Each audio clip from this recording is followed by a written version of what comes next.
Understand, however, that every man is worth just so much as the things are worth about which he busies himself. Shame on the soul to falter on the road of life while the body still perseveres.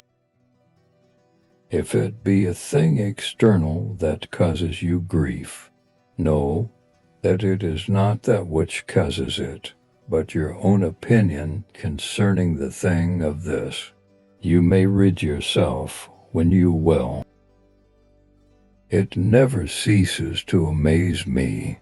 We all love ourselves more than other people, but care more about their opinion than our own. Things have no hold on the soul. They have no access to it, cannot move or direct it. It is moved and directed by itself alone. It takes the things before it and interprets them as it sees fit. Choose not to be harmed and you won't feel harmed. When you face someone's insults, hatred, whatever, look at his soul. Get inside him. Look at what sort of person he is. You'll find you don't need to strain to impress him. You don't have to turn this into something. It doesn't have to upset you. Things can't shape our decisions by themselves. How much time gains he who does not look to see what his neighbor says or does or thinks, but only at what he does himself? The best revenge is to not be like your enemy. Ignoring what goes on in other people's souls, no one ever came to grief that way. But if you won't keep track of what your own soul's doing, how can you not be unhappy? Don't waste the rest of your time here worrying about other people unless it affects the common good. It will keep you from doing anything useful. You'll be too preoccupied with what so-and-so is doing and why, and what they're saying, and what they're thinking, and what they're up to, and all the other things that throw you off and keep you from focusing on your own mind. Socrates used to call the opinions of the many by the name of lamia, bugbears to frighten children.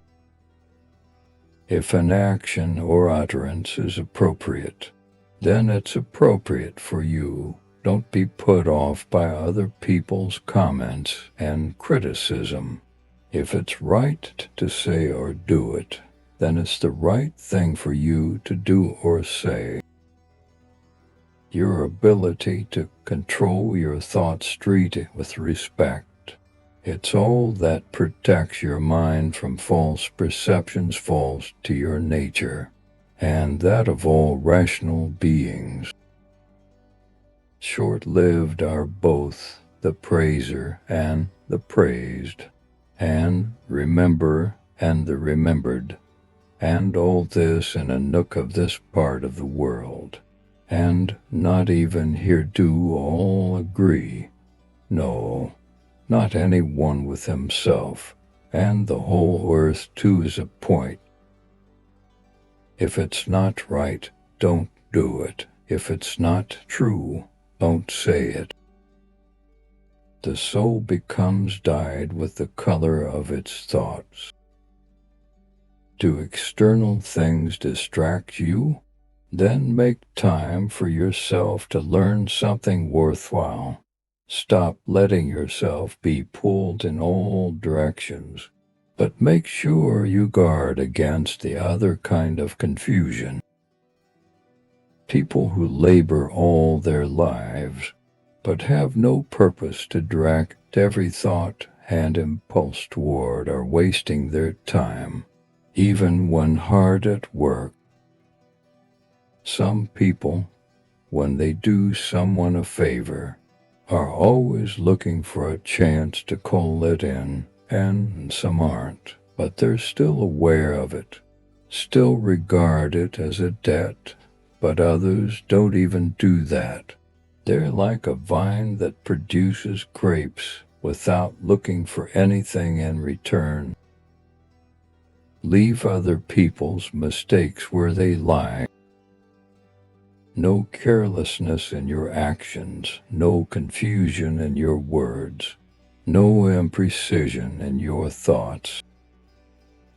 To be like the rock that the waves keep crashing over. It stands unmoved, and the raging of the sea falls still round it. Everything that happens is either endurable or not. If it's endurable, then endure it. Stop complaining. If it's unendurable, then stop complaining. Your destruction will mean its end as well. Not to feel exasperated or defeated or despondent because your days aren't packed with wise and moral actions, but to get back up when you fail, to celebrate behaving like a human, however imperfectly, and fully embrace the pursuit that you've embarked on.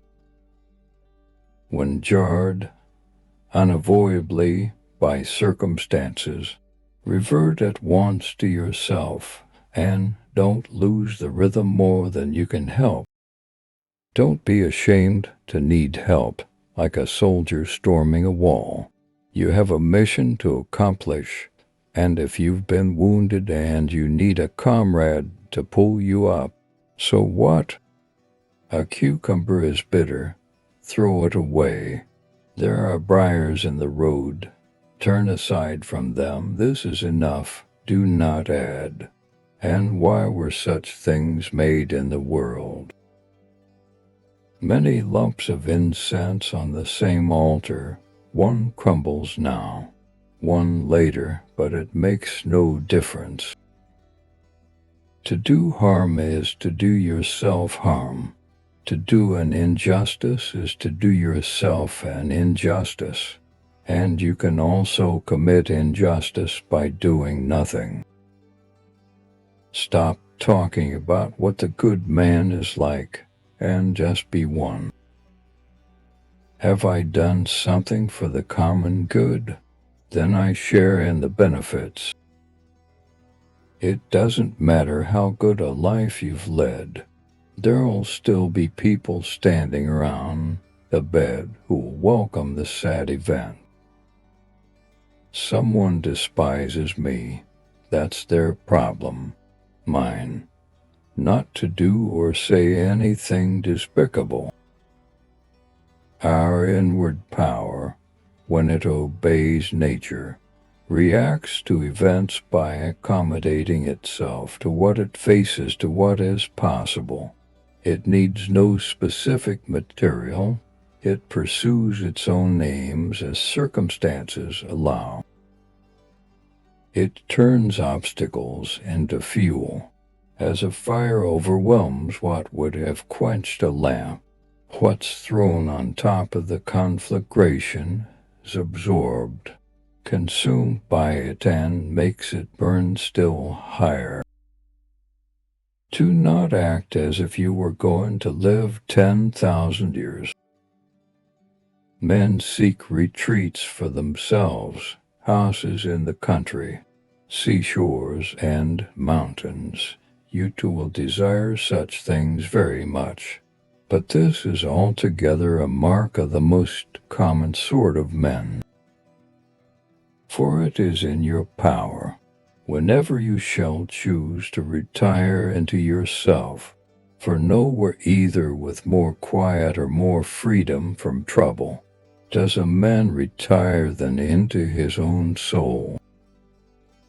When you wake up in the morning, tell yourself, the people I deal with today will be meddling, ungrateful, arrogant, dishonest, jealous, and surly. They are like this because they can't tell good from evil, but I have seen the beauty of good and the ugliness of evil, and have recognized that the wrongdoer has a nature related to my own, not of the same blood or birth, but the same mind, and possessing a share of the divine, and so none of them can hurt me. No one can implicate me in ugliness.